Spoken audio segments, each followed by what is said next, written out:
আসসালামু আলাইকুম। Hello everyone. আমার নাম রিসা রহমান। বর্তমানে ইঞ্জিনিয়ারিং ইউনিভার্সিটি স্কুল অ্যান্ড কলেজের নবম শ্রেণীতে অধ্যয়নরত আছি। আজকে আমি এখানে এসেছি জাতিসংঘের টেকসই উন্নয়ন লক্ষ্যমাত্রা বা এসডিজিস নিয়ে কথা বলতে।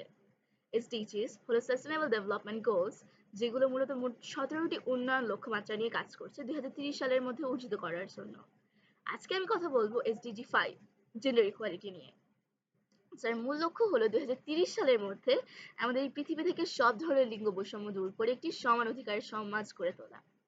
নেপোলিয়ন বোনাপার্ট বলেছিলেন, তোমরা আমাকে একটি শিক্ষিত মা দাও, আমি তোমাদের একটি শিক্ষিত জাতি দেব। যুগের পর যুগ ধরে এই সত্যটি আমরা সবাই জানি, কিন্তু আজ 2026 সালে এসে দাঁড়িয়ে আমাদের নিজেদের একটু জিজ্ঞাসা করা দরকার, আমরা কি সত্যি সেই মায়েরা, সেই মেয়েরা যারা সমতার সাথে এগিয়ে যেতে পারছে? আমরা কি সত্যি সেই পরিবেশটা দিতে পারছি? বর্তমান বিশ্বে জেন্ডার গ্যাপ বা লিঙ্গ বৈষম্য প্রায় 69% পর্যন্ত কমেছে। শুনতে ভালো লাগলেও নির্মম সত্য হলো পুরোপুরি সমতা বা ইকুয়ালিটি আসতে এখনো প্রায় 123 বছর লেগে যেতে পারে। চলুন একটু বৈশ্বিক চিত্রের দিকে তাকাই। আইসল্যান্ড আজ বিশ্বের সবচেয়ে সেরা বড় উদাহরণ, যেখানে প্রায় 92.6% ইকুয়ালিটি অর্জিত হয়েছে।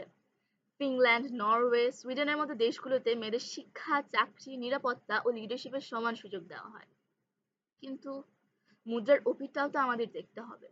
পাকিস্তান, সুদান কিংবা ইরানের মতো দেশগুলোতে নারীদের শিক্ষা, কাজ এবং সিদ্ধান্ত নেওয়ার ক্ষেত্রে এখনো অনেক বাধা দেওয়া হয়। এমনকি আমাদের প্রতিবেশী দেশ ভারত বর্তমানে গ্লোবাল জেন্ডার গ্যাপ ইন্ডেক্সে 131তম অবস্থানে আছে, যাদের ইকুয়ালিটি স্কোর মাত্র 64.6%। রিপোর্ট অনুযায়ী সারা পৃথিবীতে নারীদের ওয়েমেন ওয়ার্কফোর্স পার্টিসিপেশন যেমন কম, তেমনি তারা পুরুষদের তুলনায় গড়ে বেশি কাজ করলেও আয় কিন্তু খুব কম পান। কিন্তু এই পরিস্থিতিতে আমাদের বদলাতেই হবে। এই পরিস্থিতি থেকে আমাদেরকে উদ্ধার নিজেদেরকে করতেই হবে। কারণ 2030 সালের মধ্যে জিরো জেন্ডার ইকুয়ালিটি বা শূন্য বৈষম্য অর্জন করা আমাদের সবার লক্ষ্য। আর এটি সম্ভব যদি আমরা সবাই একসাথে কাজ করি। We can bring change through small action. Respect everyone equality. আমরা এখানে মোট 4টি কাজ করব স্তরে।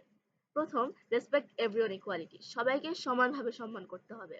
2, stop gender discrimination and bullying, gender বৈষম্য এবং বুলিংকে চিরতরে না বলতে হবে।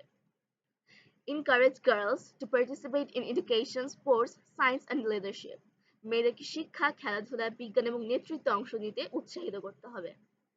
এবং সর্বশেষটা আমি বলবো, rise hour voice when we see injustice, যে কোনো অন্যায় দেখলে আমাদের আওয়াজ তুলতে হবে। একটি ছোট্ট কণ্ঠস্বরই আমাদেরকে অনুপ্রেরণা জাগাবে সম্পূর্ণ একটি কাজ সম্পূর্ণ করতে। এখন একটা সুন্দর পৃথিবী ভাবুন তো, যেখানে মেয়েরা ফ্রিলি কথা বলছে কনফিডেন্টের সাথে, তাদের যে লক্ষ্যগুলো সেগুলো তারা অ্যাচিভ করতে পারছে। হ্যাঁ, এটা অবশ্যই সম্ভব, অবশ্যই সম্ভব যদি আমরা একসাথে কাজ করি। তাহলে আসুন 2030 সালের মধ্যে আমরা এই সুন্দর বৈষম্যহীন একটি পৃথিবী গড়ে তুলি। ধন্যবাদ সবাইকে।